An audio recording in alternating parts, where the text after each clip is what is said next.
Ya. Hola chicos a todos, bienvenidos a la nueva jornada de hoy en el Congreso el día miércoles. Hoy tenemos la charla del profesor Claudio Lobos, que nos va a hablar de la presencia del químico farmacéutico en el área forense. ¿Ya? Esperen un momento, sí, vamos a iniciar la charla en breve. Vamos a esperar unos 2 minutos para que algunos de sus compañeros puedan entrar y de esta manera tener una mayor cantidad de asistencia. Les pido un poco de paciencia, por favor. Bien.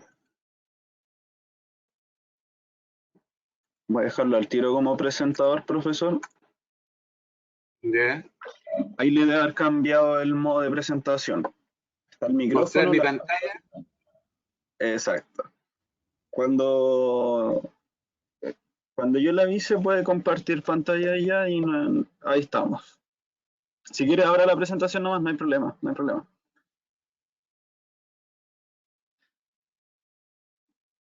Ahí nosotros vemos su presentación, ¿ya? Así que esperemos un minutito más, pero ya tenemos una buena cantidad de asistentes. Igual, como le decía, todo el tema de las preguntas, nosotros las trabajamos al final de la jornada y todas las preguntas que lleguen Perfecto. de los chicos nosotros las mencionamos. Así que no se preocupe con eso.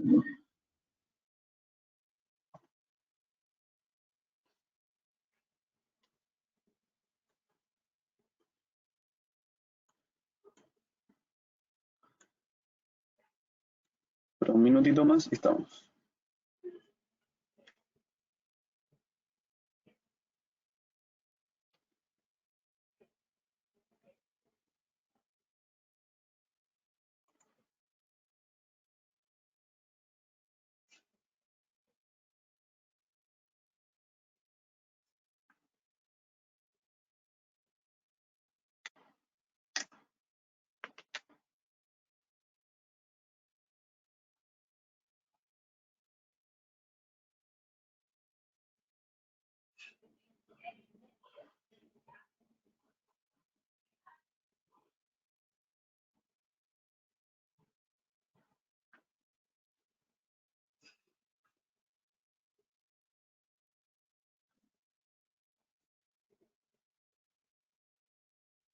Ya chicos, en honor al tiempo y también en respeto al profesor, les vamos a dar el inicio a la jornada de hoy, miércoles 4, con la charla dictada por el profesor y químico farmacéutico magíster Claudio Lobos, toxicólogo, que nos expondrá a partir de su experiencia desempeñándose como químico farmacéutico en diversas áreas asociadas a la toxicología forense. Le doy la bienvenida y bueno, muchas gracias por su asistencia en este congreso de estudiantes. Y bueno, le dejo ahora para que usted pueda presentarse y pueda iniciar su presentación. Ok, Patricio, gracias. Bueno, más que nada, un agradecimiento enorme al comité organizador de que me hayan invitado. Espero que esta charla sea de utilidad. Me quedé con el solo puede llegar primero, juntos podemos llegar más lejos. Y la verdad que esa frase nos va a acompañar en toda la presentación. Para aquellos que quieren dedicarse a la medicina legal o al ámbito forense, eh, tendrán que partir por haber visto Cosmos, eh, y, y entender que tenemos que probar las ideas por medio de la experimentación y la observación, apoyarnos en aquellas que pasaron la prueba y rechazar las que fracasaron, seguir la evidencia hasta donde ésta nos lleve y cuestionar todo. En lo particular, el hecho de cuestionar solo todas las cosas que me ocurrían me transformó en un ser un poquito odioso.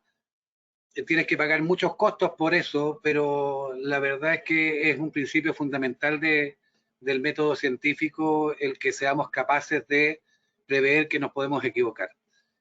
Y el otro punto que tienen que tener muy claro es que nosotros también podemos eh, sufrir el efecto de Dunning-Kruger, que esto siempre lo leo porque el, a ver, déjame ver porque estoy Bueno, ustedes saben que el síndrome de Dunning-Kruger es un sesgo cognitivo en el cual los individuos de escasa habilidad y conocimiento sufren un efecto de superioridad ilusorio, considerándose más inteligentes que otras personas, debido a que ellos miden incorrectamente su habilidad por encima de lo real. Este sesgo es atribuido a la inhabilidad metacognitiva del sujeto de reconocer su propia ineptitud. Por el contrario, los individuos altamente calificados tienden a subestimar su propia competencia porque asumen que las tareas que para ellos son fáciles también son fáciles para los otros. Dunning-Kruger ganaron el premio Ig Nobel en el año 2000 por su trabajo y es tremendamente importante que nosotros entendamos que este síndrome lo podríamos sufrir absolutamente todos. Desafortunadamente en la vida profesional he visto muchos fenómenos y la verdad es que es complejo. En el 29 de diciembre del 2017 se publicaba en el Diario Oficial un cambio en el reglamento de las especialidades, incorporando dentro de las especialidades para los químicos farmacéuticos y también para los bioquímicos el laboratorio forense. Hasta ese momento no teníamos ningún antecedente de especialidad. Hoy día por lo menos ya se reconoce y estamos trabajando en tener un reglamento, cómo nos incorporamos, cómo las universidades se suman a poder incorporar, pero en el mismo texto del Diario Oficial no salió ninguna referencia de qué es lo que se considera que es el laboratorio forense. Voy a pasar alrededor de 30 diapositivas tremendamente rápido, porque necesito entregarles la información, que la digieran en casa y no perder la posibilidad de entregarles toda la información. La pueden ver después a través del soporte y ya he autorizado a Patricio y a los organizadores que le entreguen a cada persona que requiera esta presentación toda la información y en PowerPoint, porque es una lata que la entreguemos en PDF cuando hoy día existen todas las herramientas para poder piratearlas igual, así que les voy a facilitar el trabajo. Ustedes pirateen todo lo que sea necesario para que vayamos avanzando todos juntos en esto. En la Real Academia de la Lengua encontré que la medicatura forense es un organismo que actúa en casos que tienen implicación legal, o sea, todo aquello que sea forense tiene una implicación legal. Y laboratorio es el lugar dotado por los medios necesarios para realizar investigaciones, experimentos, trabajos de carácter científico y técnico. O sea, un laboratorio forense debería ser un lugar dotado de medios necesarios para realizar investigaciones, experimentación y trabajos de carácter científico y técnico en casos que tienen implicación legal. Y con una observación que es tremendamente importante, a solicitud de organismos jurisdiccionales competentes. Esto es, tribunales de familia, tribunales locales, tribunales de policía local, la fiscalía y obviamente la defensoría también puede utilizar nuestros resultados. A modo de introducción, me interesa que ustedes sean capaces de ver todas las especialidades que lleva un laboratorio forense, solamente mirado desde el punto de vista del ámbito biológico de las ciencias forenses, pero biológico. No estoy incluyendo los laboratorios de computación, ustedes saben que hay fraude electrónico, etcétera, tenemos muchas otras áreas, pero en virtud de entender que somos un sistema multidisciplinario, quiero dar justamente una descripción general de qué lleva cada uno de los servicios. Los servicios de biología, por ejemplo, están incorporados todas aquellas investigaciones biológicas de paternidad, restos cadavéricos, investigación de vestigios biológicos, análisis de ADN antiguo, análisis microbiológico de etiología no aclarada, estas cosas de muerte súbita en niños o en adultos, con un área de microbiología que identifica las bacterias por ADN. Ya no se usa esto que usábamos en el ISP de caracterizar solamente microscópicamente las bacterias o los hongos independientemente del tipo de microscopio que estemos utilizando.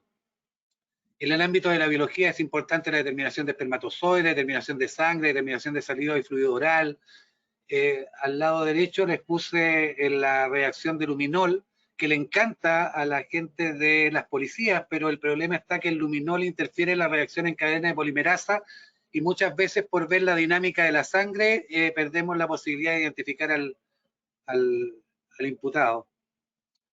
Están las pruebas bioquímicas, los marcadores bioquímicos, la creatinina, la glucosa, la urea, la triptamina, la triptasa, gonadotropina coriónica en casos de aborto, etc. En la proteína quinasa B, que son marcadores cardíacos, la troponina, el polipéptido natriurético, etc. También hay investigaciones del Servicio de Biología respecto de diatomeas. Ustedes saben que las diatomeas están en todo tipo de agua y tienen diferentes características si son agua de mar y las personas que se ahogan, podemos justamente determinar la causa de muerte a partir de la observación microscópica con microscopía óptica, que es la de arriba, ¿verdad?, que está en colores, o si somos mucho más ricos, podemos tener un microscopio electrónico y ver características de las diatomeas en forma mucho más específica y robusta. La identificación de Z es importante, de hecho es un análogo a la farmacognosia. Nosotros podemos identificar las plantas y también las setas a partir de sus características digamos de organelos, ¿ya? Y a partir de eso poder determinar qué sustancia está involucrada en el caso de una intoxicación, por ejemplo con el hongo Amanita gemata, que lo ven en el lado derecho. En los estudios de lesiones, que son ya en el ámbito de la criminalística, estudios de herida de disparo, lesiones de arma blanca, lesiones contusas. No quise poner, todas estas son imágenes de internet, no quise poner ningún caso nuestro porque creí que no era apropiado y adicionalmente tenemos el problema de que podemos llegar a ser morbosos y en realidad no es el objetivo. Los estudios de pelos, abajo les incluí cómo se ve un pelo al microscopio de gato, de caballo, de cerdo, de humano, de oso, de perro, de conejo, de rata, etcétera. Nosotros tenemos avejeato en el sur y es necesario poder identificar algunas especies, no solamente en pelo, sino también hacer reacciones específicas para sangre de animales, para poder detectar este tipo de delitos. Los indicios, como los estudios de fibras, hay estudios espectaculares respecto de cuando se aloja un pelo sobre una fibra, cuánto es capaz de permanecer sobre la fibra, y eso nos permite justamente correlacionar a un supuesto imputado, digamos, a un imputado con el hecho. Estudios de pintura, estudios de cintas adhesivas en casos de delitos sexuales, etcétera, incluso materiales no identificados. En el servicio de criminalística también tenemos que ser capaces de buscar indicios de residuos de disparo, aunque hoy día ya tenemos muchas pólvoras que son pólvora blanca, que no salen, digamos, los nitritos, los nitratos, que eran los componentes habituales de los residuos de disparo, pero que se han pasado a través de absorción atómica a determinar otros elementos. Los estudios antropológicos de causa de muerte sobre osamentas, ustedes ven una estructura totalmente ordenada. A partir de esto podemos determinar qué sexo tenía la persona, qué edad, si se cerraron las epífisis o no. Podemos hacer superposición de imágenes con fotografías que tengan los familiares y podemos identificar o hacer una pequeña aproximación a la identificación. La entomología forense, que con la jubilación de Aarón Jara, un sargento segundo de Carabineros, muy querido por todos, quedó en pañales y necesitamos justamente tener que avanzar en esto porque justamente la entomología forense permite estimar data de muerte, valoración. Ustedes se acuerdan del caso del niño Bravo en el sur, Existen otras áreas como la documentoscopía y la grafística para poder determinar la validez de contratos, falsificación de pasaporte o de documento público, etcétera.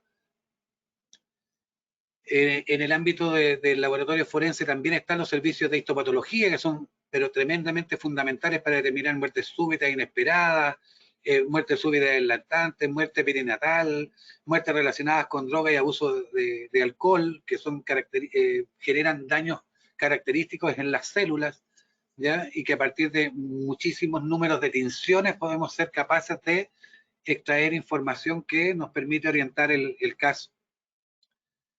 La investigación de toxicología post-mortem es lo que se lleva principalmente en el servicio de química y drogas, ¿ya? A nivel internacional también se hacen investigaciones de sujetos vivos, y aquí una observación: a nosotros en general en el servicio médico legal es la morgue, y si ustedes analizan que nosotros tenemos 192.000 peritajes al año, de los cuales no más de 8.000 son fallecidos, la mayoría de los casos que nosotros resolvemos son justamente sobre personas vivas, ¿ya? Que tienen que ver con delitos e infracciones contra la seguridad del tránsito, libertad sexual, delito contra la salud pública, etc. Este es un área que en el área de química no está desarrollado en el servicio médico legal. Existe un proyecto que ya está aprobado en el 2015 que nos va a permitir abordar este tipo de problemáticas, ya se los contaré.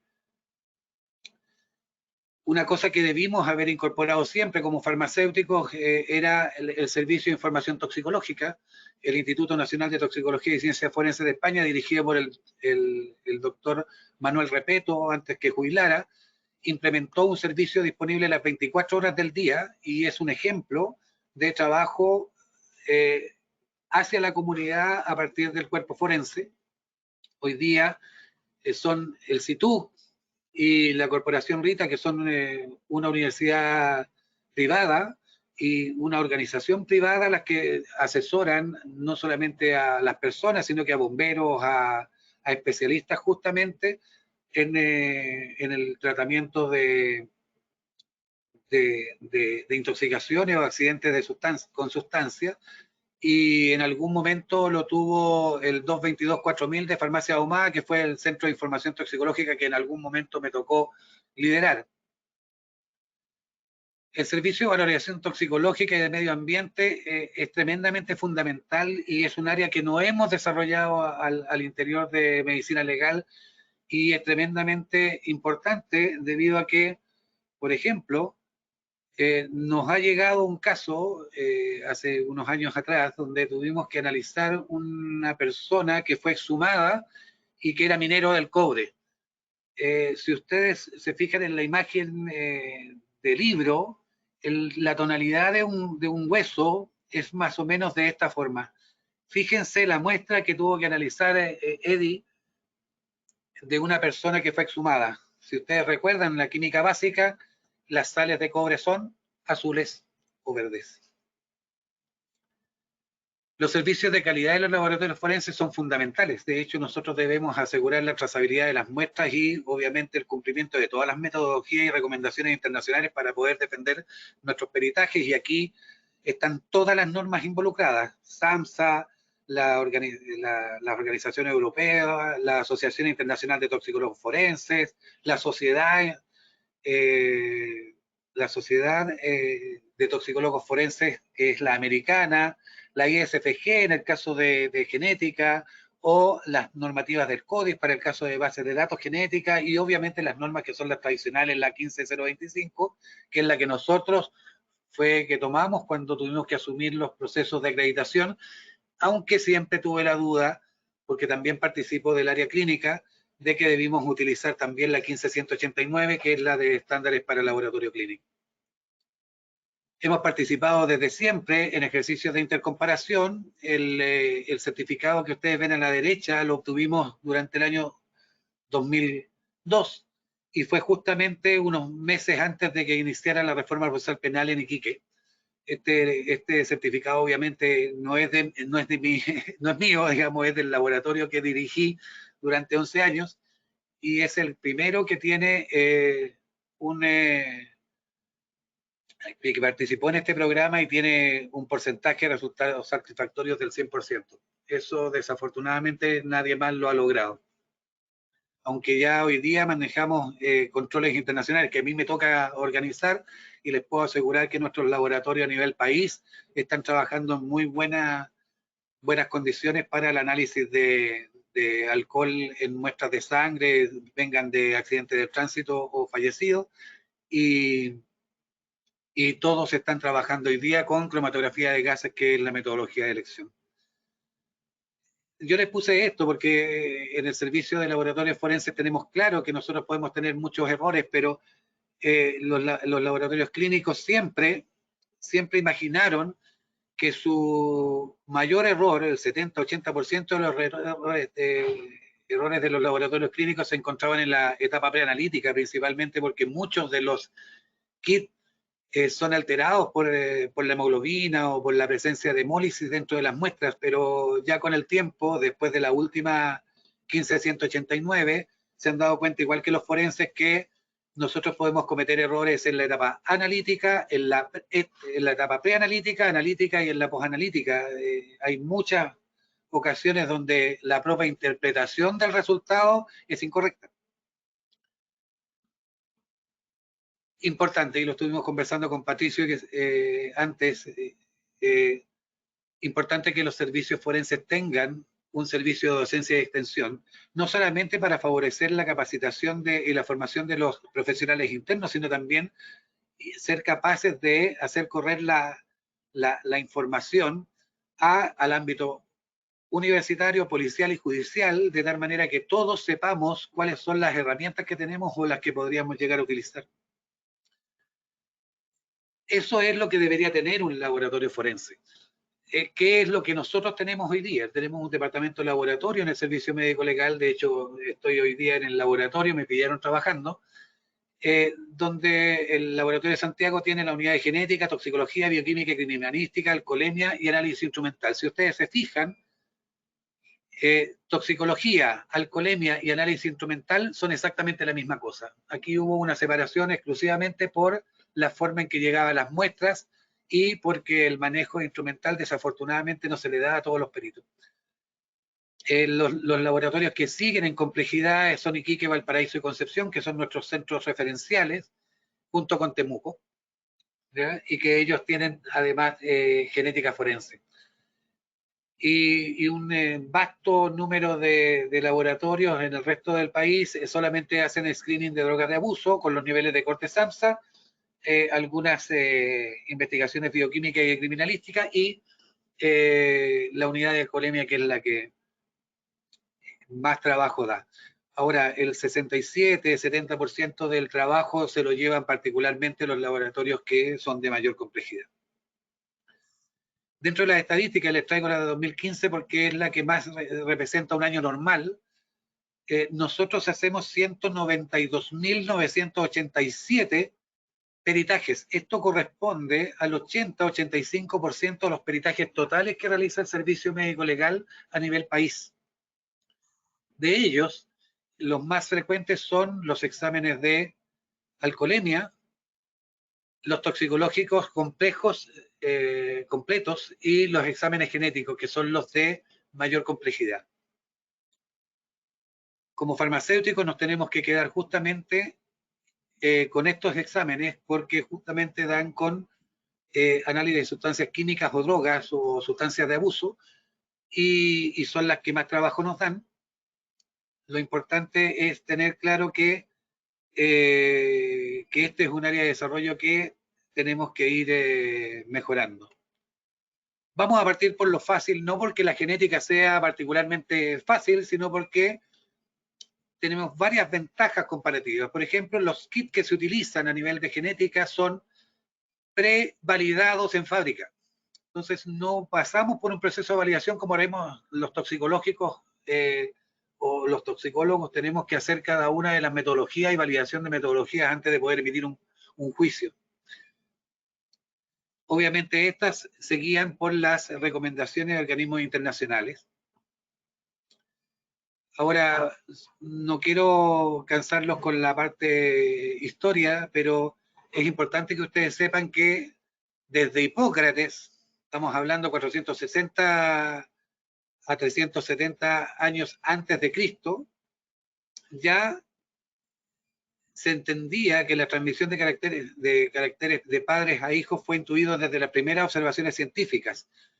De hecho, Hipócrates de Cos indicó que en el semen se encontraban pequeños elementos representativos de todas las partes del cuerpo humano, sugiriendo que el que tiene ojos azules engendrará hijos de ojos azules. Bueno, Mendel tiene algunas alternativas para esto, pero la observación era desde hace mucho tiempo.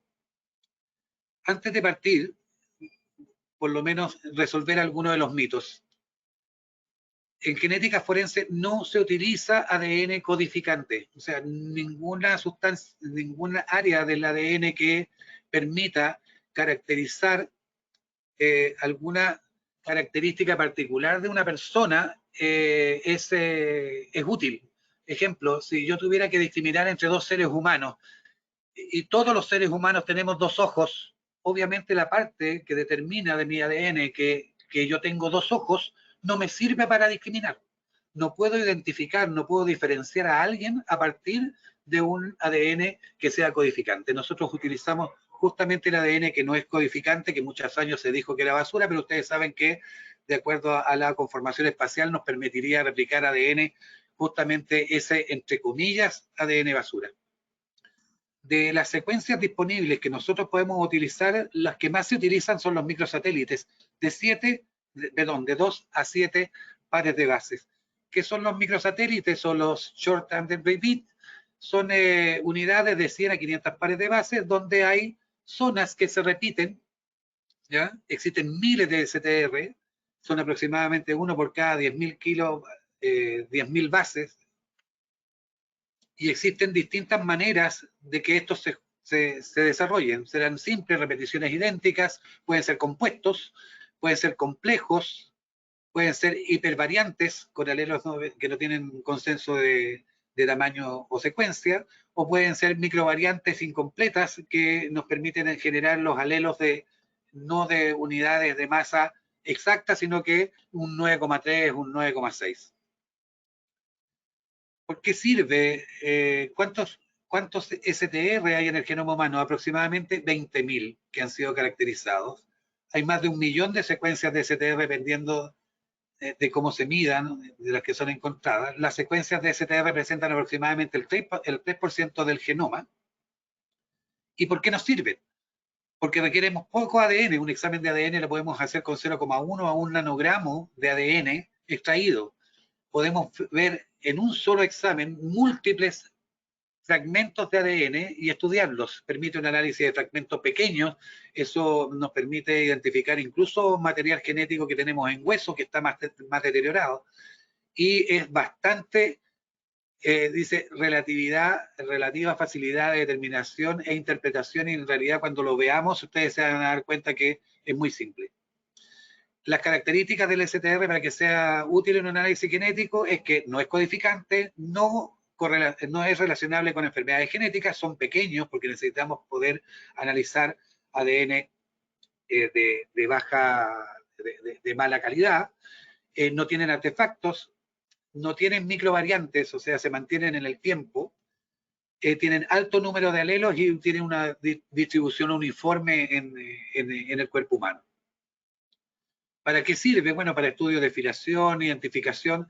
Todos los estudios están relacionados a la identificación humana.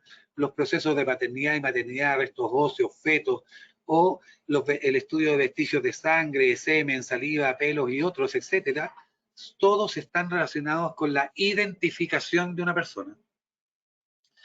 ¿Cómo se distribuyen los casos? Bueno, la mayoría de los casos que tenemos que resolver son agresiones sexuales. Después vienen los delitos de sangre, los procesos de filiación y algunas alternativas adicionales que tienen que ver con análisis de huesos, etc. Para poder hacer un examen genético necesitamos primero extraer el ADN. Puse esta diapositiva porque es tremendamente importante reconocer la posibilidad de un análisis diferencial. En un caso de delito sexual, el mayor aporte de células nucleadas está en el epitelio que es parte de la víctima. Gracias a Dios, el esperma o el espermatozoide genera una cápsula que permite generar la lisis diferencial. O sea, destruimos el material o gran parte del material que nos contamina, que es la propia víctima, y somos capaces de extraer preferentemente la fracción espermática.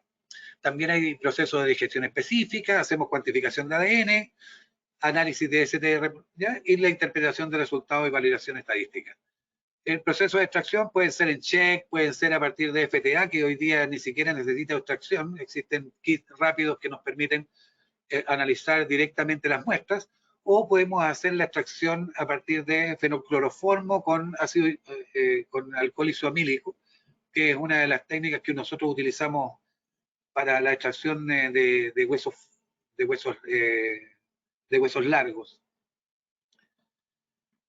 La reacción en cadena polimerasa es la que me permite, y aquí vamos a ver si podemos ver los videos en forma correcta. Si me pueden avisar si están ok. No se va a escuchar si lo ponemos así que yo lo voy a proyectar desde acá. ¿Ya? Okay. Un momentito.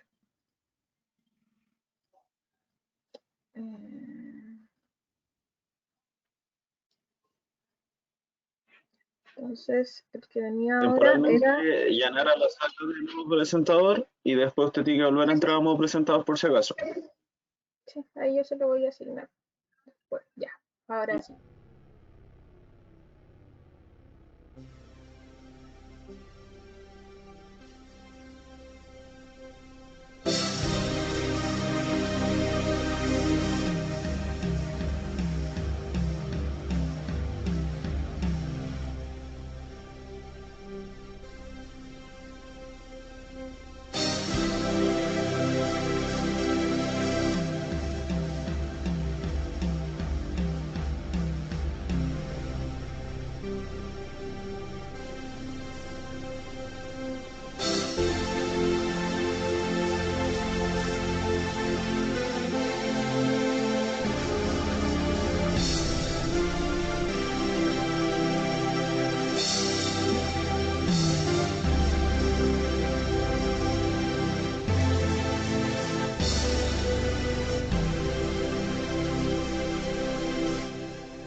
Ahí lo vamos a cortar. Si lo... Ahora puede volver a presentarse. Ok, super, gracias.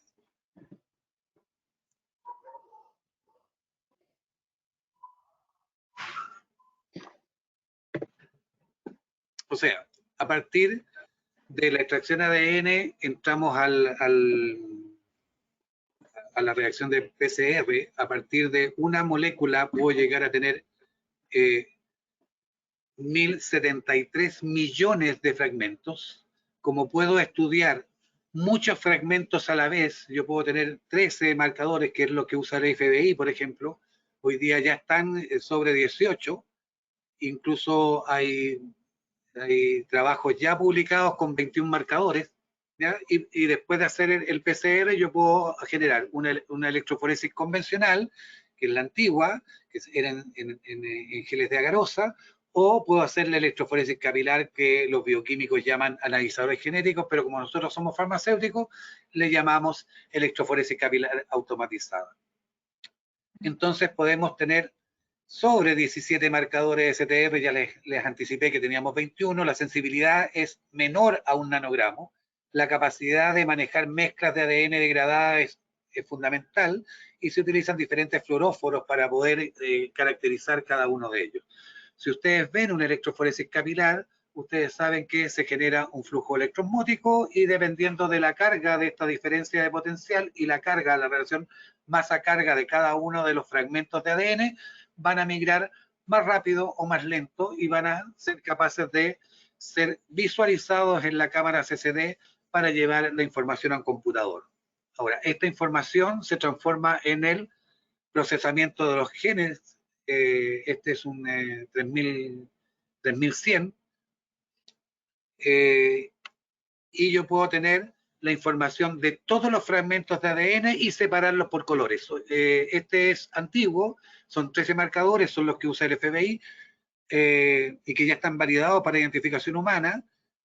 Creo que hace un par de años ya incorporaron 5 marcadores más y van para 21. Hoy día se usan 6 colores. Ya nosotros estamos haciendo a nivel de servicio médico legal exámenes genéticos donde nosotros diferenciamos muchísimos marcadores y generamos 6 colores de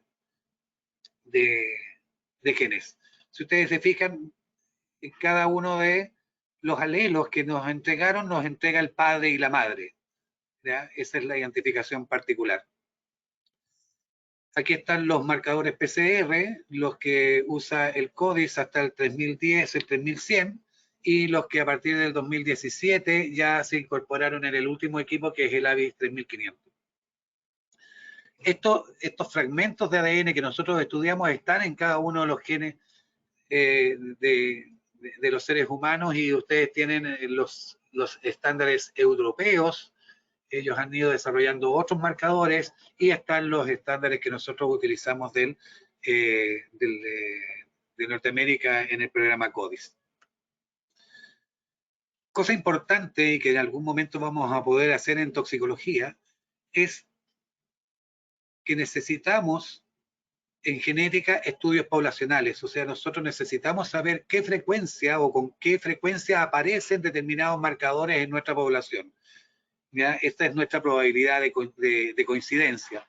Y la razón de verosimilitud es un efecto de discriminación respecto de una persona y otra. Los estudios de prevalencia, que son estudios poblacionales, existen muchos. Y fíjense abajo, nosotros somos farmacéuticos y nosotros entendemos un 10 elevado a 14 a un 10 elevado a 21. O sea, es una persona es discriminada o es identificada dentro de una población que va desde 10 elevado a 14 a 10 elevado a 21. Ya tuvimos un montón de chascos, porque en una declaración un perito de genética dijo eso, y los abogados desafortunadamente no entienden el 10 elevado a 14 ni el 10 elevado a 21, y tuvimos que hacer una tablita donde tenemos los fragmentos que nosotros somos capaces de utilizar, los 13 marcadores más la meloquenina, el tipado, que son las masas relativas que tienen ese tipo de fragmentos, y el último, el XY, que es la melogenina. Vimos la frecuencia poblacional o el factor de coincidencia. Miren la melogenina y se van a dar cuenta que mi factor de coincidencia puede ser 0,5. ¿Por qué 0,5? Porque es una entre dos personas. Pero si yo tengo una posibilidad de coincidencia acumulada, yo podría decir que tengo un tremendo factor de discriminación que, asociado a esta razón de verosimilitud, significaría, en este caso, después de estudiar los 13 marcadores más la melogenina, que yo podía diferenciar a una persona entre 1.337.618.587.519.230.000 personas. Ahora, ¿qué significa eso? Ustedes saben que nos faltan los ociosos, y alguien estudió que desde que el mundo es mundo, han existido en la Tierra o han vivido en la Tierra 106.456 millones de personas, un poquitito más. Y la población mundial a mediados de 2002 eran 6.215 millones, que era el 5,8% de la población que ha existido desde siempre. Ahora, si nosotros llevamos a la estadística y sacamos los porcentajes de esto, significaría que yo podría ser capaz de discriminar a una persona entre 12.567.946 tierras. Eso, para cualquier efecto, es casi un 100% de posibilidad de discriminar. Ahora, en los casos típicos de paternidad, que era justamente lo que queríamos estudiar y que yo les había anticipado que eran fáciles, tenemos tres posibilidades. Inclusión, que todos los alelos obligados del hijo que corresponden al padre biológico están presentes en el presunto padre. Exclusión, que el alelo obligado, y ya les explicaré que el alelo obligado del hijo proviene del padre biológico, no está presente en el presunto padre. Y la otra alternativa, que siempre es posible, que mi examen no sea concluyente. Vamos a ver un ejemplo.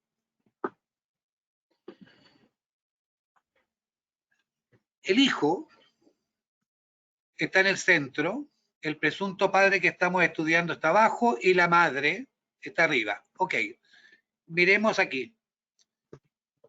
La madre tiene los alelos 13 y 14. El niño tiene el 13. El alelo obligado es que el padre y la madre tengan 13. ¿Aquí lo tengo? Sí. Efectivamente, el presunto padre sí lo tiene. En el segundo caso, el niño tiene, o sea, la madre tiene 28 y 31. El niño tiene 28. La persona que le entregó el 28 es la madre, y el alelo obligado es el 29. Y el padre o el presunto padre tiene el 29, sí lo tiene. La madre tiene 13 y 15, el niño tiene 15 y 16. Si tiene 15 y 16, la mamá aportó el 15, significa que el padre debe haber aportado el 16 y el presunto padre sí lo aporta. Eso significa que tenemos un caso de inclusión, o el resultado indica que esta persona sería el padre biológico de este niño. Un caso de exclusión sería diferente. En este caso, el hijo tiene el 12 y el 13, la madre entregó el 12, el alelo obligado del presunto padre es 13, esta persona tiene el 13. Veamos la siguiente. El niño tiene 29, solamente tiene el 29, significa que la mamá aportó el 29 y el alelo obligado es 29, porque ambos debieron aportar el mismo alelo y el presunto padre no lo tiene. En este caso, la madre tiene el 15 y el 16, el niño tiene el 16, la madre entregó el 16, el padre debe tener 16 o 15, que sería el alelo obligado, y no tiene ni 16 ni 15. Entonces este es un caso de exclusión. Ahora, una cosa súper importante que tenemos que tener claro es que los fragmentos de ADN, por solo vivir y estar expuestos a la contaminación y al ambiente que estamos expuestos, sufre un nivel de probabilidad de mutación. Esto es tremendamente importante porque ustedes saben que dos gemelos tienen la misma información genética al nacer, pero si se crían y crecen, van a tener mutaciones diferenciadas y voy a poder discriminar, a pesar de que sean gemelos, ¿ya?, a dos personas en caso de un delito. Así que en este caso, en el caso de las mutaciones, cuando tengo que analizar paternidad, es complejo una mutación porque podría yo terminar diciendo que esa persona no era el padre porque falló en un alelo, ¿ya? Pero en el caso de la mutación, en el caso de delito sexual, donde participaron al parecer uno de dos gemelos, yo podría diferenciarlos gracias a la mutación.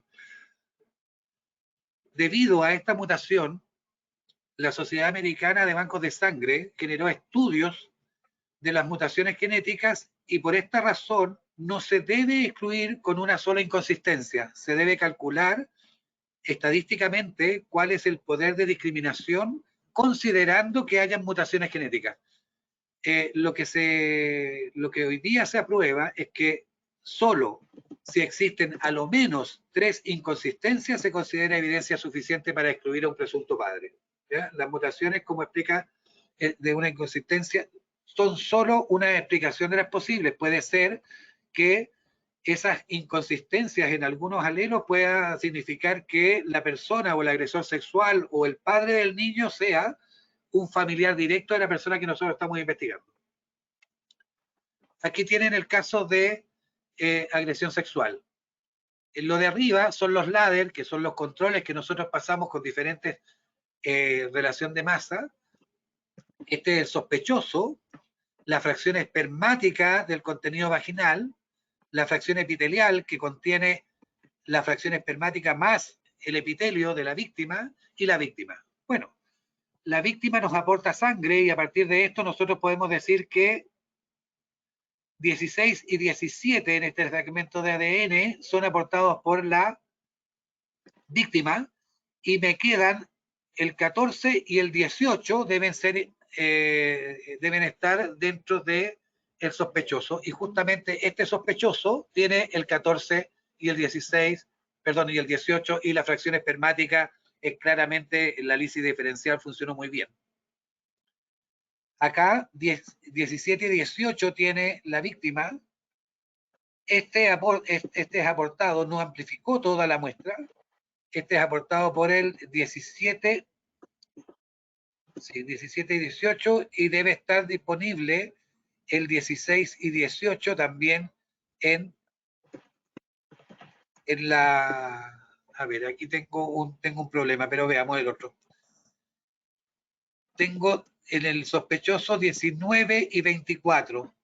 20 y 23 fueron aportados por la víctima y 19 y 24 fueron aportados por el victimario. Hasta el momento, 2 de 3 están claramente establecidos y fueron, fíjense que acá tenemos un alelo 17 y el 18, yo creo que está mal escrito ese, es dice 15 pero debería ser 18. Y estos dos fueron aportados, el 15 debe ser aportado por el victimario. Entonces tenemos un caso de agresión sexual. Uno de los inconvenientes en los que nos encontramos es que en casos tan graves como el de Erika Hagan se investigó el ADN y se detectó que había contaminación con un detective. Eso significa que los sitios de suceso, por eso ustedes ven a las policías tremendamente disfrazadas y con buzos y mascarillas y en condiciones apropiadas para poder hacer un levantamiento apropiado de las muestras.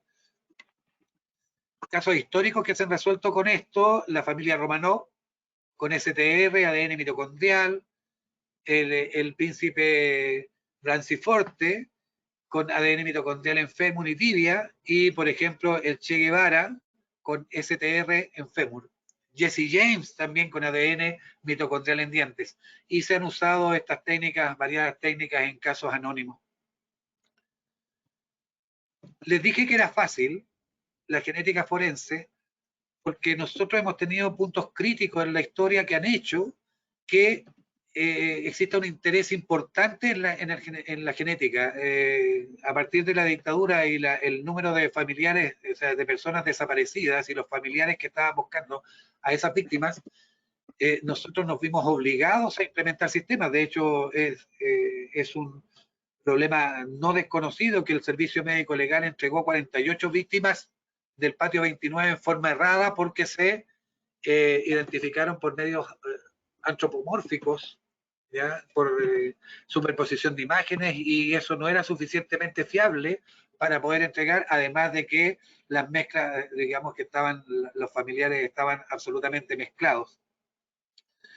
Y la otra cosa que ocurrió, que le pasó al presidente Lagua en su momento, fue el caso del psicópata de Alto Hospicio, donde desaparecieron distintos años diferentes mujeres que se indicó que habían ido al extranjero porque las golpeaban en casa, y resulta que cuando se escapó una víctima fueron capaces de encontrar en piques mineros a estas personas muy cerca de Alto Hospicio. Se encontraron todas de cúbito dorsal. Estas eran las imágenes del psicópata en los diarios de Iquique. Y tengo que contarles que, a pesar de que las bases de datos genéticas son vendidas por el FBI como CODIS, la primera vez que se recurrió al análisis de ADN por parte de la investigación criminal fue en el año 1986. Ese año, una joven había sido brutalmente agredida y asesinada, y en el año 1983 había cometido en la misma localidad un crimen similar. En ese caso, se hizo una investigación sobre 4.000 perfiles genéticos de los valores de las personas que vivían en ese entorno, todos los hombres, y justamente Colin Pittsburgh coincidía con ambas muertes, y el semen que se había encontrado en las víctimas se correspondía con él, y fue el primer imputado que fue identificado por medio de ADN en una búsqueda masiva, pero justamente se hizo en Inglaterra. El responsable de esto fue Sir Alan Jeffrey. Le dieron justamente la condición de caballero por su aporte a la medicina legal y por la resolución de los casos. A partir de esto, CODIS, en el año 1998, lanzó la primera base de datos con ficheros de delincuentes habituales con huellas genéticas que se podían asociar y se podían buscar en forma cruzada. El programa CODIS tiene 5 registros: personas desaparecidas, personas convicted offenders, que son los condenados por delitos de este tipo o por asesinato, la información que se dispone respecto de personas desaparecidas, que son los donantes, son justamente los familiares, o el pelo, o el cabello, o el cepillo de dientes, que nos permite hacer una extracción apropiada de ADN. Las muestras que somos capaces de levantar desde los sitios del suceso, y obviamente restos humanos no identificados. Nosotros firmamos, no nosotros, el Ministerio de Justicia firmó un contrato en el año 2002 donde nos hacíamos responsables de incorporar un sistema que fuera comparable con el FBI y poder tener acceso a aplicar su tecnología. Fue de ahí que se levantó la ley 19.970 y su decreto, el 634, que nos permitió generar el Sistema Nacional de Registro de ADN, donde participaron todos estos organismos públicos. De hecho, la base de datos de los registros de ADN están en el Servicio de Registro Civil, que es a quien le corresponde la identificación por ley orgánica, y al servicio médico legal le corresponde determinar la huella, ingresar la huella genética correctamente a los registros de ADN, hacer los cotejos que se soliciten, acreditar los laboratorios de la CRIM, la BOCAR o laboratorios privados. También tuvimos en algún momento que cerrar algunos, y supervisar a los laboratorios públicos y privados que estén acreditados para hacer huella genética y tomar las muestras biológicas de condenados que están en cumplimiento en medio libre. Esta es una huella genética, se las muestro porque la mayoría de la gente la asocia a una huella decadactilar. El perfil que está a la izquierda es el mío, todos los peritos que trabajamos en CODIS tuvimos que ser perfilados, y el perfil de ADN o esta huella genética se diferencia este es el código del laboratorio, este es el Specimen ID, que es el número único que tiene la evidencia, estos son los perfiles genéticos o los marcadores ya tipificados, y estas son las iniciales del perito que la realizó. Eso es lo que permite hacer la búsqueda computacional. Y esta cosa se inauguró el 10 de octubre de 1910, del 2010. Si podemos presentar ese video, Yanara. Al tiro.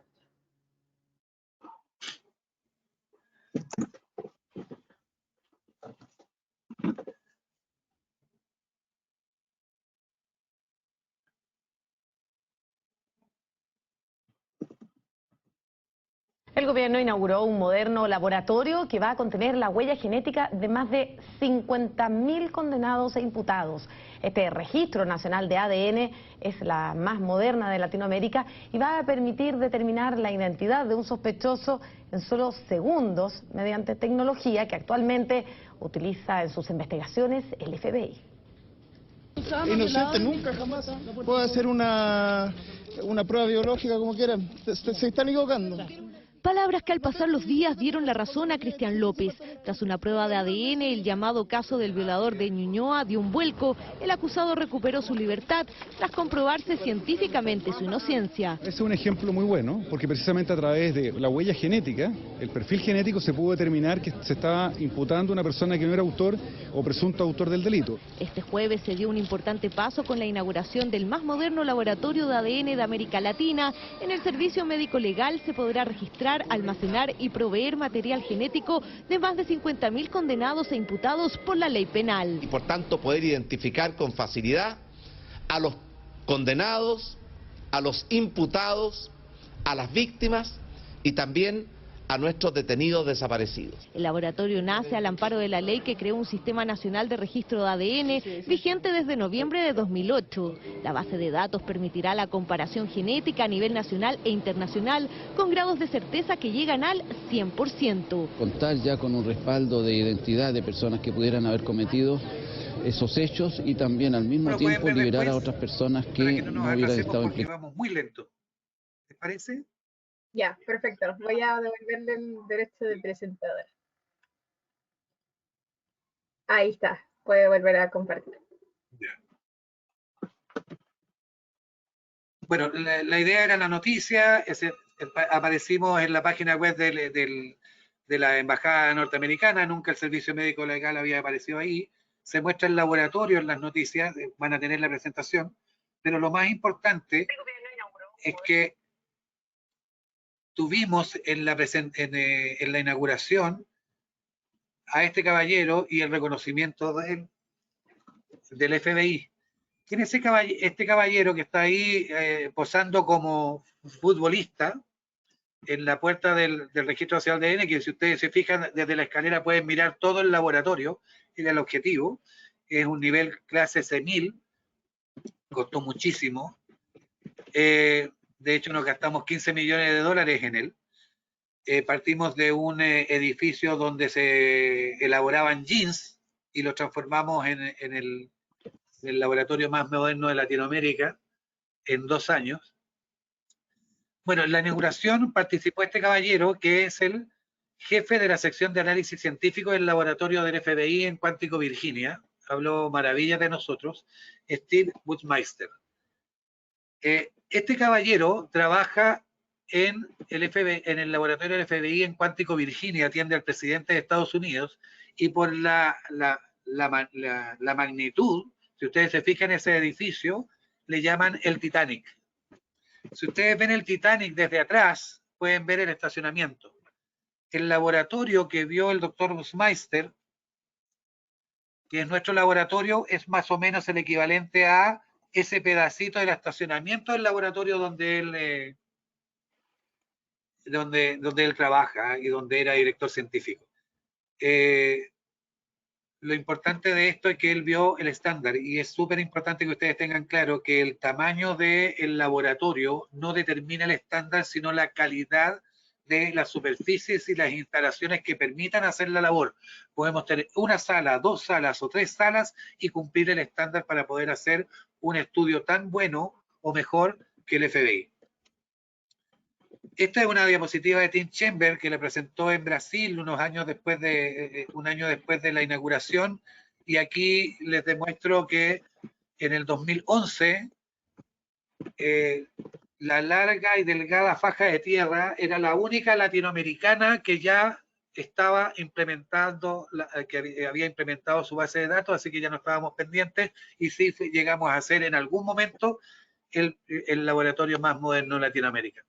Bueno, ahora viene la parte difícil, la parte que les gusta a los químicos farmacéuticos.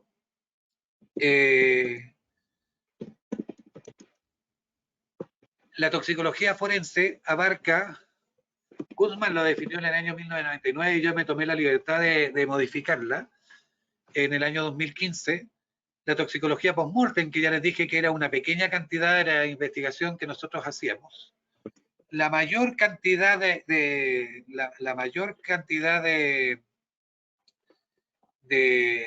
peritajes se mueven justamente sobre la toxicología conductual, la determinación de drogas de abuso, tránsito motorizado, puestos de trabajo, fuerzas armadas y delitos facilitados por sustancias químicas. Contaminación ambiental, estamos al debe. Toxicología laboral, hemos tenido algunos casos como el que les mostraba de la minería. El control de dopaje es un caso muy fundamental de la toxicología forense por lo que significa para los deportistas, y sobre todo ahora que hemos tenido algunos dopajes positivos. Y la identificación de drogas de abuso en decomiso, que lo hacen institutos de salud pública y algunos laboratorios a nivel regional, y que incluso también lo están haciendo algunas policías. El doctor Repetto definió que la toxicología forense ha sido definida como el conjunto de los conocimientos aplicables a la resolución de problemas toxicológicos que plantea el derecho. Por lo tanto, es una rama aplicada de la toxicología, íntimamente relacionada con la química analítica y cuyo desarrollo ha contribuido, pero también ligada a la bioquímica, la farmacología, la patología y otras ciencias. Por eso es que es tremendamente más compleja. El doctor Repetto nos dice que para ser toxicólogos deberíamos tener conocimientos profundos de biología, bioquímica, química, fisiología, farmacología, patología, medicina, medicina legal, conocer áreas fundamentales de la mecanística, la analítica, la evaluación toxicológica, etc. Y la medicina legal se relaciona particularmente por este triángulo entre la toxicología farmacéutica, sea humano o veterinaria, la forense, la clínica y la analítica. Así que no les llame la atención que todas las cosas que ustedes hayan visto en farmacología nos van a servir para poder interpretar apropiadamente, y aquí tienes el modelo integrado. ¿Se acuerdan que ustedes siempre tenían sintomatología clínica asociada si habíamos determinado la sustancia química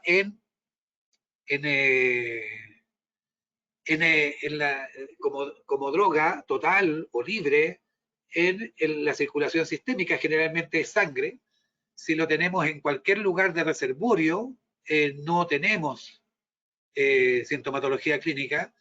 Los receptores están directa e íntimamente relacionados con esta irrigación sanguínea de la circulación sistémica, así que eso permite asegurar que en alguna medida tenemos bastante certeza que una cierta concentración va a determinar determinados valga la redundancia, determinados síntomas.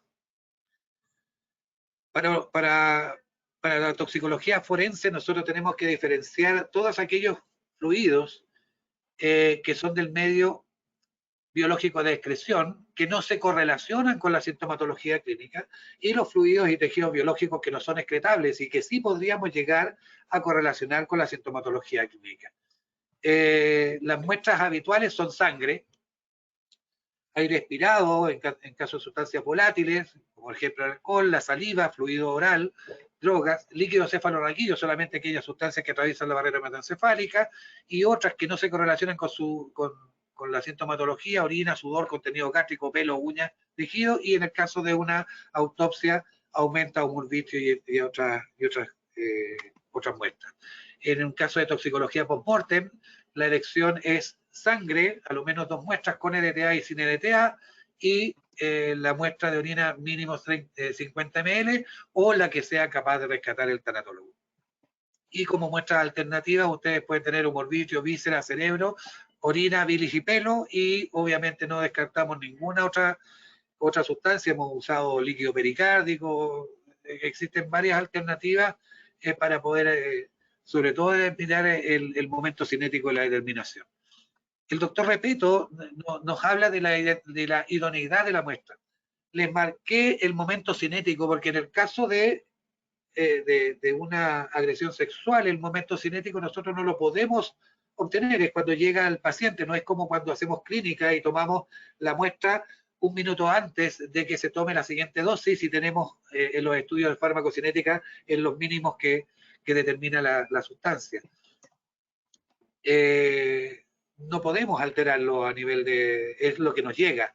Sí podemos actuar sobre la cantidad y la calidad y la conservación de las muestras. Y lo que no podemos alterar es la redistribución post-mortem, pero sí podríamos pedirles a los médicos que utilizaran sangre femoral, que es justamente la que tiene menos problemas de redistribución post-mortem. Calidad e idoneidad de la muestra analítica, transporte de muestras, tiene transportes que aseguran la trazabilidad de la temperatura por más de 24 horas, que es lo que se demora en llegar cualquier encomienda a cualquier punto del país. Y obviamente hemos sido capaces de implementar mejoras en las áreas de recepción, con accesos diferenciados por tipo de muestras para favorecer que no haya contaminación, y registros de control de temperatura equivalentes a los que ustedes usan para vacunas en las farmacias.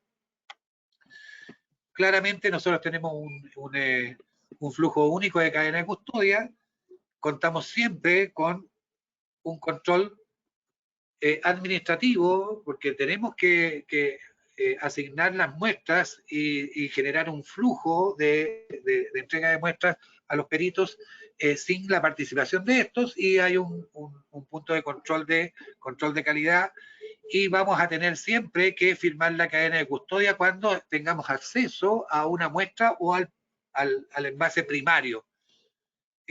Todos los que tienen acceso a esa muestra deben firmarla, incluso el custodio de evidencia. Ahora, una cosa que tienen que tener clara: ¿quién puede hacer trampa en un peritaje forense? El perito ejecutor. Siempre el perito ejecutor tiene todas las herramientas, no solamente el conocimiento, sino que la posibilidad de hacer un fraude, pero con arreglo a la ley tú puedes ser condenado en la misma causa. Esa es la forma de controlar. Bueno, la toxicología conductual en determinación de drogas, evidentemente, se guía por las normas europeas y la norteamericana del SAMHSA. Ojo que los niveles de corte aprobados por el SAMHSA darían positivo, incluso si ustedes toman el té de cocaína que muchos toman cuando van al antiplano. Y aquí viene el problema mayor de la toxicología conductual y la determinación de droga de abuso en muestras biológicas. Hemos tenido casi equivalente al ministro París y al ex ministro Mañalich un mal manejo de la comunicación de riesgo. Siempre les dijimos a todos que los efectos secundarios de las drogas de abuso eran enormes, y eso todo el mundo se dio cuenta que no era significativo, no era hasta el momento que estábamos diciendo. No me generaba escamas, no me salían ojos en las manos, ni teníamos una pérdida fundamental. El problema real Y ahí te pido que, Yanara, pongas ese video. Es este otro. Si lo puedes hacer a pantalla completa sería ideal.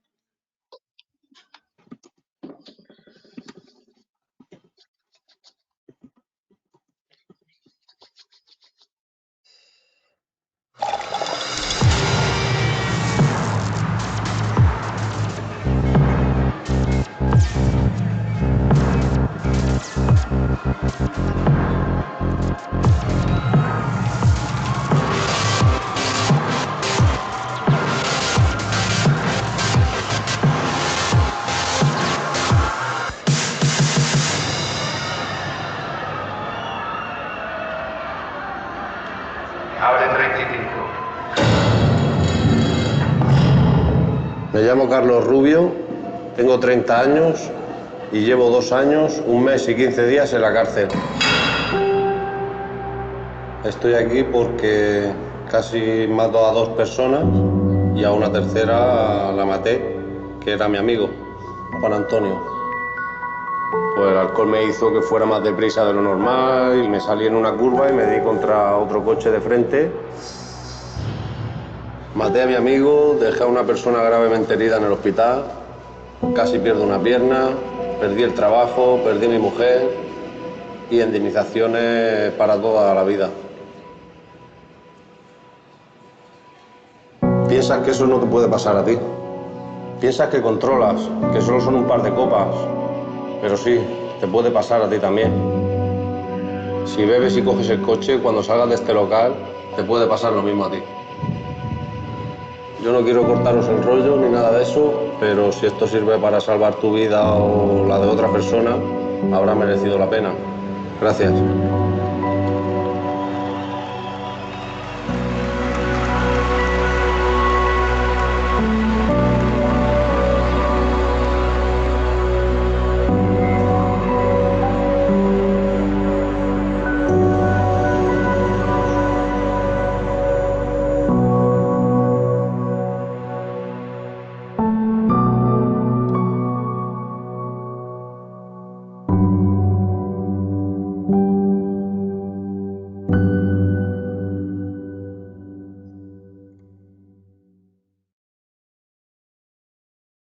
Ahí está para compartir de nuevo.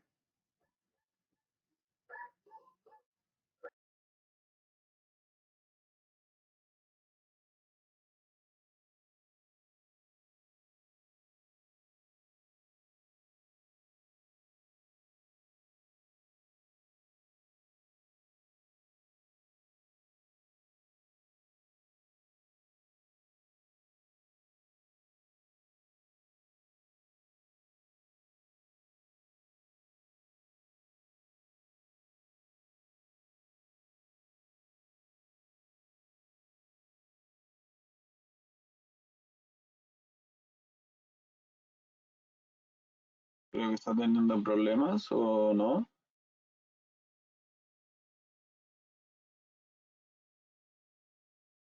¿Lo ven después? ¿Lo cortamos y seguimos? ¿Hay otro video ahora? Hay otros, pero los podemos dejar de ver y los ven los muchachos después de la charla, digamos, porque este era el más importante, pero lo voy a tener que explicar, no hay problema. ¿Ya? Bueno, esta es una intervención que se hizo en Madrid.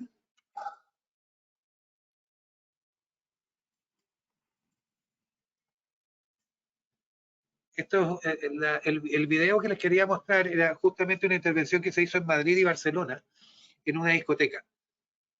Y cuando estaban todos disfrutando de la fiesta, se apaga la luz y aparece un muchacho que hacía 2 años estaba preso en la cárcel, había matado a su amigo, había dejado a una persona gravemente herida porque se había pasado de copas y hacía una intervención que no quería contar un cuento, sino que si esa intervención significaba que los muchachos que habían participado en la fiesta lo iban a seguir pasando bien y no se iban a arriesgar a ir preso por un problema mayor, habría valido la pena. Y la verdad es que nosotros sabemos que las drogas, el peor efecto que tienen es sobre la conducta, es sobre las condiciones de defensa que puedes tener. O sea, yo manejando, no puedo manejar con somnolencia, no puedo manejar con retardo en el tiempo de reacción, no puedo manejar con incoordinación, no puedo manejar con pérdidas de visión. Los efectos de la visión, sobre la visión que hace la marihuana permanecen hasta 7 días después de que tú la eliminaste. ¿Ya? La toma de riesgos, el hecho de que yo piense que voy a ser capaz de pasar la luz o no, que me da la cocaína, hace que yo asuma riesgos que son mucho mayores. Entonces, la verdad es que esto ha sido estudiado significativamente y el problema no es que yo me vayan a salir escamas, sino que desafortunadamente me voy a poner en riesgo en hacer cualquier actividad. Al momento de trabajar, al momento de conducir, al momento de ir a una fiesta, mucha gente cree que estas supuestas drogas que andan andando, que generan sumisión química, son muy rebuscadas y la verdad es que no es así. El alcohol es el que más controlamos y nos basamos en la ley de Henry y ustedes saben que existe una correlación entre los sistemas espirométricos y el análisis que nosotros hacemos por G-Space en el laboratorio. Pero la verdad es que nosotros hemos ya bajado este año a 0,10 gramos por litro el corte de nuestros laboratorios a nivel nacional, y lo pudimos hacer porque teníamos cromatografía, pero no existe una correlación directa porque a pesar de que es muy buscada y nosotros tenemos, no voy a mostrar nosotros tenemos una correlación en laboratorio entre la lectura del alcotés y la alcoholemia, existe un efecto que es de capacidad respiratoria, es de una patología bronquial, que pueden alterar significativamente las determinaciones del alcotés. Por eso en la mayoría de los países no hacen una conversión absoluta desde la lectura que tiene con el alcotés de alcohol en aire expirado a través de un algoritmo para que me dé matemáticamente la alcoholemia. La matemática, desafortunadamente, en la fisiología no funciona o no funciona con 100% de eficiencia. Existe error también, que no hemos podido convencer a los carabineros que no pueden esperar a los niños a la salida de la discoteca, porque ahí inevitablemente es donde se produce la mayor lectura de error de la alcoholemia. Ahora, si yo le digo la implementación de la ley 20.580 y la ley 20.770, ustedes quedan impactados, no, me van a decir qué son esas leyes. ¿Por qué? Porque cuando damos la información decimos ley de tolerancia cero. La ley de tolerancia cero está mal escrita. Desafortunadamente yo siempre pensé que había que mejorarla. Los abogados me dijeron que era muy difícil modificar la ley. Yo le dije que es más difícil que el sol salga por el otro lado, digamos, pero bueno, ellos creen que es difícil modificar la ley. Y está la ley Emilia, que justamente aumenta las penas a penas gravísimas cuando hay muerte o lesiones gravísimas y está bajo la influencia de alguna sustancia, alcohol o drogas, o sustancias psicotrópicas y estupefacientes. Esto se viene estudiando desde mucho tiempo. Nosotros tuvimos a Albert Traete, que era la primera diapositiva que les mostré, el presidente de TIAF en ese momento, en el año 2012.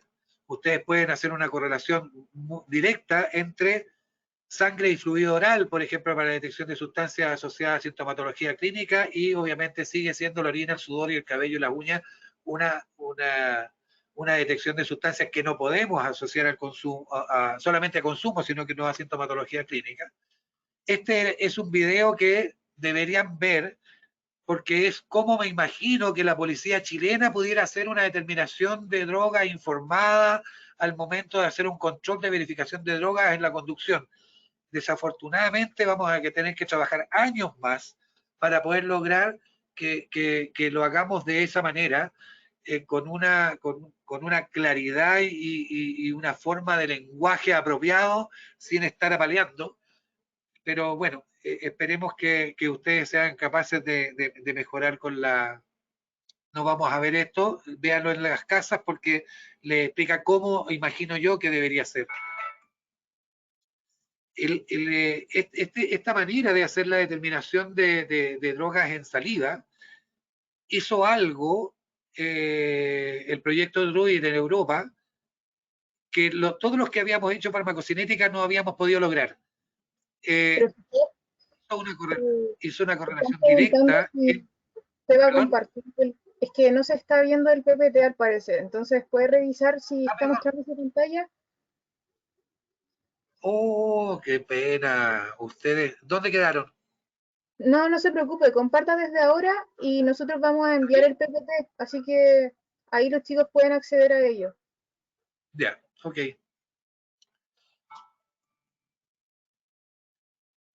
Bueno, existe el proyecto Druid. El proyecto Druid es una intervención europea donde participaron 25 centros de alta complejidad de 15 laboratorios. El proyecto, la inversión para cada uno de los centros fueron de 30 millones de euros. Y ellos lograron hacer algo que todos los que éramos farmacocinetistas no habíamos sido capaces de hacer. Asociar la concentración sanguínea a las concentraciones en fluido oral y poder hacer determinaciones.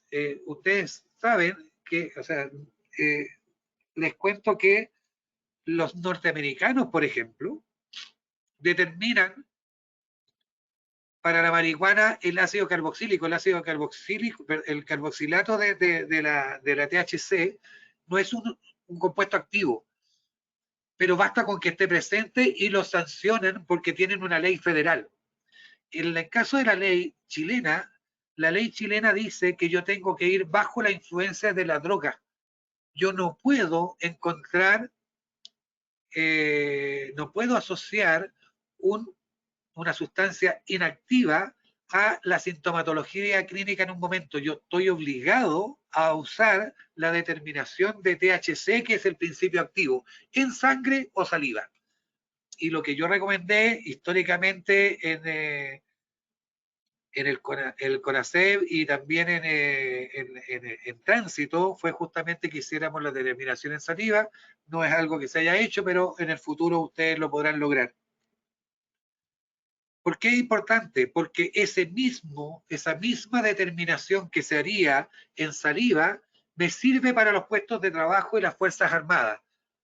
Porque al momento de entrar a un puesto de trabajo yo no puedo estar bajo el efecto de sustancias químicas. Obviamente un carabinero bajo la influencia de sustancias tampoco puede ir a hacer una contención de protesta. Y evidentemente los voy a meter en ambos como fundamentos de trabajo. Ustedes saben que existe el artículo dentro del Código Laboral, que es el 160, donde me pueden despedir por todas esas condiciones. Y muchas están relacionadas justamente con el hecho de que yo consuma o beba alcohol con ocasión del trabajo o que tenga una conducta inmoral que afecte la idoneidad o el prestigio de la empresa. Además del acoso sexual y conductos de acoso laboral que también se dan.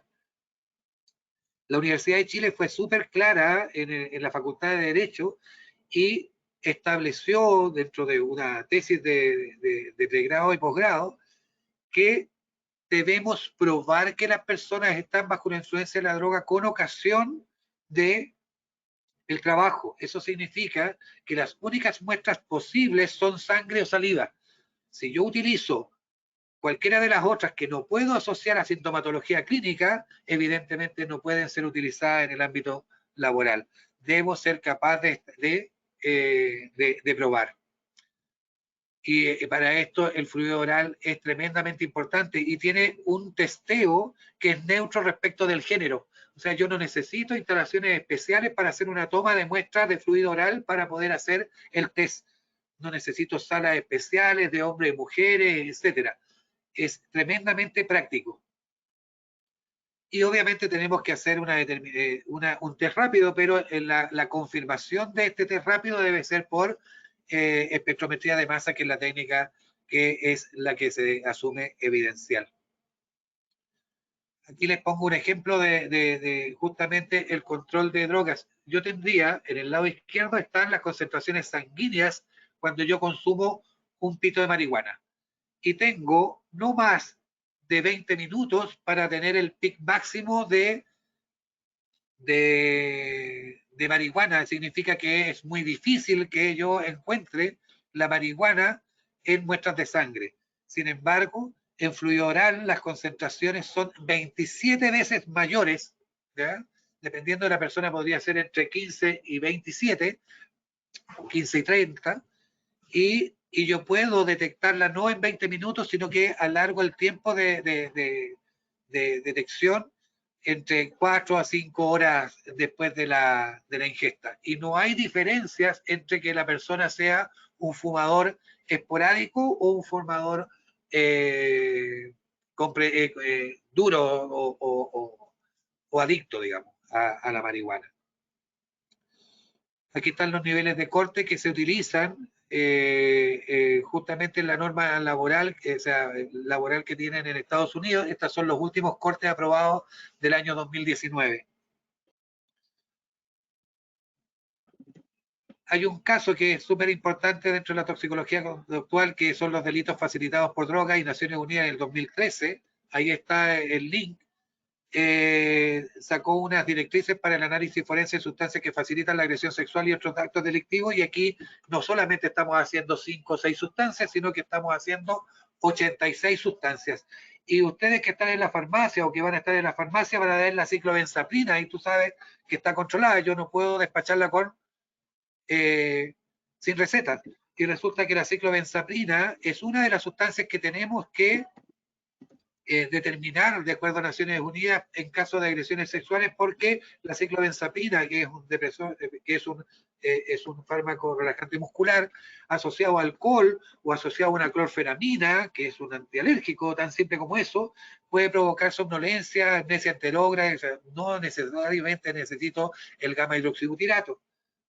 Tengo muchas sustancias que están en los listados y que están controladas, y ustedes cuando las niegan en la farmacia o las van a negar en la farmacia, deben saber que son recomendaciones de Naciones Unidas que disminuyamos la facilidad con la que las personas tienen acceso a estas sustancias. Hay muchísimas sustancias además del alcohol. Y el hecho de que el alcohol se elimina tan rápido nos hace la obligación de, obviamente, determinar el etilglucuronido como su metabolito, que se mantiene durante más tiempo en el organismo, casi 25 horas. Ahora, esos son los casos fáciles. Los casos difíciles son en la toxicología forense. Por ejemplo, en el año 2015 existían 8.000 millones de fórmulas que tenían un peso molecular bajo 2.000. De ellas, 600 millones tenían fórmulas, reglas químicas, masa exacta, y tenían determinación de sus isótopos. De ellas, 700.000 fórmulas están en el PubChem, o sea, sirven para algo o se utilizan en la vida cotidiana. Y de ellas, 50.000 fórmulas son medicamentos, sustancias tóxicas y productos naturales. ¿Se imaginan yo tuviera que hacer un toxicológico completo para poder determinar una sustancia que no tengo ningún antecedente previo de consumo? Que es desafortunadamente la pregunta que tenemos que responder los forenses. Bueno, eso sin considerar lo que van a ver después, que son justamente las drogas, las nuevas sustancias psicoactivas. De hecho, son muchas más. En el año 2014 ya eran 585. Hay benzodiazepínicos que no se pueden utilizar en tratamiento, que se usan justamente para cometer delitos. Profesor. En este caso, lo que nosotros utilizamos es justamente equipos como este, que son TOF, son equipos de cromatografía que tienen determinación de masas exactas. O sea, ustedes me pueden decir, bueno, esto es de la Universidad de Boston, era lo que yo quería hacer, no fui capaz de conseguir que compraran este equipo, pero se los muestro porque era una excelente alternativa, un plasma iónico sobre la muestra inyectada directamente al equipo, y yo tenía en menos de 40 milisegundos, perdón, en 40 segundos tenía un examen completo de una data que me permitía incluso semi-cuantificar las sustancias que estaban presentes. Ahora, claro, ese plasma iónico ionizaba la molécula dependiendo de su peso y relación masa-carga. En un vacío yo puedo tener distintos tiempos de vuelo y a partir de eso puedo determinar las masas exactas contra estándares. En la Universidad de Boston hicieron el NBOME que se vende muchas veces por el LCD. El LCD se diferencia del NBOME y lo dicen las personas que lo utilizan, en que, bueno, es tremendamente riesgoso. Personas pueden morir por usar esta sustancia, y adicionalmente se siente un sabor salado o metálico antes. O sea, si en algún momento alguno se ve enfrentado a consumir LSD o que le ofrezcan LSD y se siente amargo, con un sabor metálico o muy salado, inmediatamente bótelo porque no es LSD y evidentemente se está poniendo en riesgo incluso de morir. Varios niños murieron en Rancagua justamente por consumir NBOME. Bueno, ustedes me van a decir, de todas estas moléculas que son isómeros del mismo NBOME, hay dos que tienen la misma masa exacta y relación isotópica, así que no las puedo diferenciar efectivamente, pero si yo asocio un sistema cromatográfico a mi detector, yo tengo el T4 y el T7 absolutamente identificados. O sea, la sumatoria de equipamientos me puede permitir hacer determinaciones incluso en 20 nanogramos por ml de una mezcla de estándares, digamos. Tremendamente sensible. Ahora, en el futuro, yo creo que ya lo que viene son estos tipos de equipos. Estos son sistemas TOF o QTOF. Este tiene un tubo de 1,80 m de largo, permite identificar hasta las sustancias químicas de masa exacta hasta con 6 decimales, pero no cuantifica bien. Este otro tiene una tecnología que de hecho este es el que yo compraría si me lo pudiera llevar para la casa.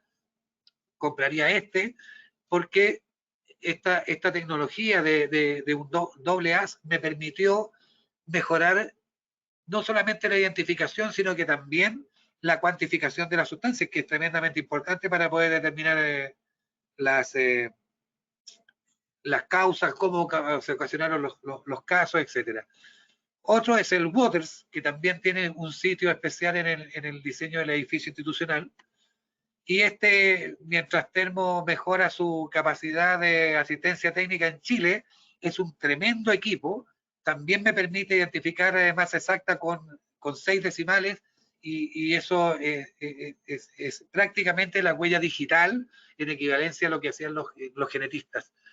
Estas son las máquinas que ustedes podrían tener acceso en el futuro y debemos tratar que se adquieran, ojalá a la brevedad, para empezar a trabajar con ellas. Ahora, no he podido comprarlas todavía. Lo que sí he podido hacer es el diseño del edificio institucional. Vamos a tener un laboratorio de 2.600 metros cuadrados dedicado exclusivamente a área técnica. No puse áreas de almacenamiento, salvo la mínima indispensable para funcionar. Va a estar situada en la Municipalidad de Santiago, al lado de los tribunales, así que vamos a poder ir a declarar al Centro de Justicia sin ninguna dificultad. Ese es un proyecto que debió haberse licitado ya el año pasado, pero la pandemia lo demoró, pero es un trabajo que nosotros hemos ido avanzando para que ustedes lo rematen con estudio y con buena dedicación. Eso es lo que les tenía presentado. Lamento que nos hayan fallado un poco los videos, pero acepto cualquier pregunta. Bueno, muchas gracias, profesor, por la presentación. En realidad nos pasamos un poquito con el tiempo. Sí. Lo que vamos a hacer, para que igual informarles, vamos a dejar que todos los chicos dejen sus preguntas en nuestro listado, y nosotros lo que podemos hacer es enviarle este listado de preguntas, y si usted desea nos puede enviar un video con todas las respuestas a estas preguntas y nosotros lo difundimos en nuestras redes sociales. Dado que igual tenemos otra actividad que se nos Se nos viene luego. Bueno, no... disculpas porque la presentación era no, no se preocupe. Sí, sí, no se preocupe. Sí, nosotros entendemos muy bien ese... Teníamos que entregar esta información porque de esto depende el futuro. Entonces, y ustedes son el futuro. De eso sí, nos entendemos claramente. Por eso mismo, igual nosotros queremos que los chicos, si tienen duda o tienen alguna inquietud, que la presenten y nosotros se la hacemos llegar, porque la idea es que esas inquietudes puedan ser resueltas. Así que no crea que por lo menos no vamos a dar ese espacio para que puedan ser resueltas las preguntas, pero de todas maneras... ¿Me dan tiempo? Sí, porque estoy trabajando. Sí, no se preocupe, profesor. Como le digo, igual, muchas gracias por su presentación, de verdad muy completa. Y yo, como le mencionaba un poco antes que iniciara la presentación, muchos de los que estamos como estudiantes no tenemos esa etapa o esa posibilidad de conocer el mundo de la farmacología forense. Y esta es una instancia bastante...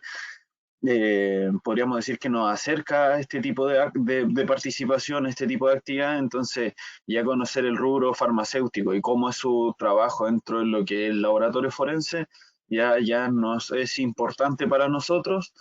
Y bueno, los chicos en realidad ya están gestionando bastantes preguntas y la participación de hoy día ha sido un debut total, así que le doy totalmente las gracias por su tiempo, su participación, y de verdad no se preocupe por haberse pasado un poco el tiempo. Yo creo que es muy entendible, y más cuando en estos temas hay mucho que hablar, hay mucho que mencionar, pero como le dije en su momento... Y pocas alternativas. Exacto, pero como le decía, lo más probable es que...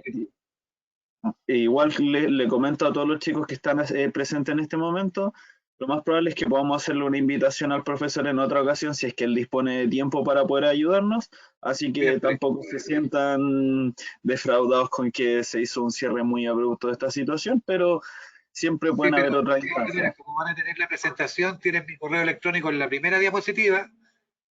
Si no, yo contesto todo, al menos para decir estoy muy ocupado, contesto después, pero si necesitan la presentación, se le manda, no tengo ningún problema. Se presentan y yo mando la información. No se preocupe, profesor. Muchas gracias, reitero nuevamente. De verdad, la organización del Congreso está, desde toda la comisión le damos las gracias por este espacio. Y bueno, agradecer también la entrega de su experiencia y sus conocimientos en esta actividad. Así que daríamos por finalizar su actividad y le vamos a hacer llegar las preguntas. Así que muchas gracias. Perfecto. Ok. Chaito, gracias. Nos vemos, profesor. Chao.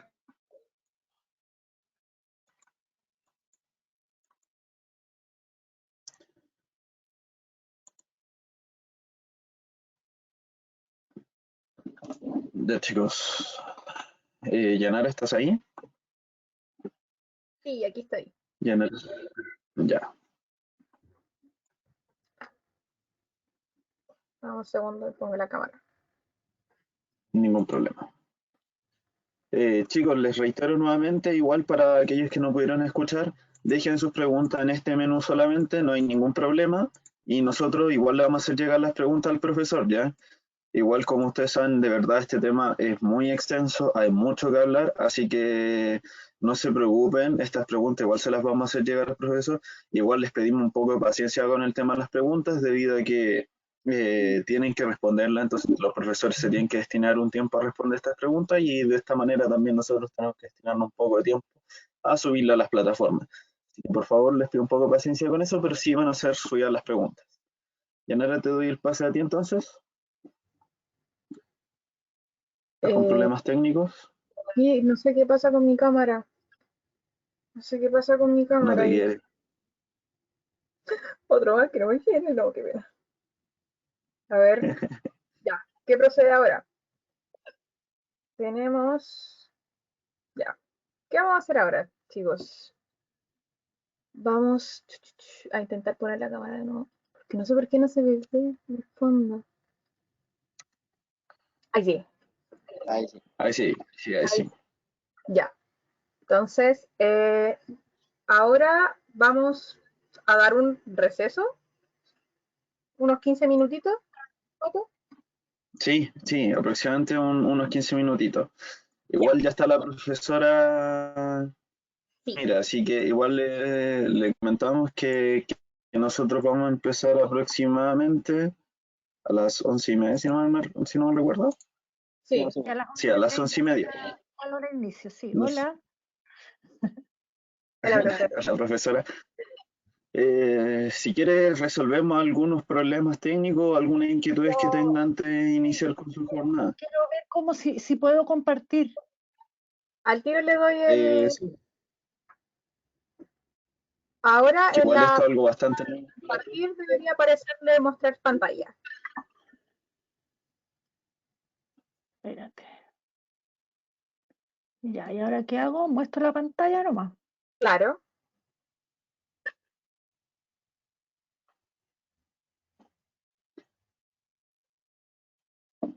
Ahí se ve ya su presentación. Ya, usted pone el modo presentación y nosotros vamos a verla directamente. Cualquier problema técnico que necesite o que requiera, nosotros vamos a estar aquí presentes para ayudarla, así que no se sienta frustrada en ese sentido. Pero ahí ya estaría presentado. Ya, perfecto. Nosotros entonces nos veríamos aproximadamente unos 10 minutos más. Vamos a abrir el link, chicos, para que igual se empiecen a conectar. O sea, Ya, yo voy a desconectar el micrófono y cámara. ¿Vamos a Espera cerrar un poco, chicos. o no? Yo creo que sí, para que se guarde el video. ¿Y hacemos el sorteo todo? No sé, pues tú dime cómo lo vamos a hacer, porque como la profe ya está conectada y está todo listo, podríamos seguir nomás. Ah, ya. Es que algunos ya empezaron a salir. Pero entran de nuevo, pues si el link es el mismo siempre. Ya, sí. Dejémoslo entonces ahí. No hay ningún Pero problema. déjalo para las 11:30 para que los chiquillos tengan tiempo de respirar un rato. Ya. Sí. Bueno. Dejemos Yo todo ahí creo. y empezamos. Sí, cerramos 11:30. entonces y a las 11:30 Sí, nos cerramos. juntamos de nuevo en el mismo link para seguir con la siguiente charla. Perfecto. Así que ahí entramos de nuevo. Ya, nos vemos en 10 minutitos más.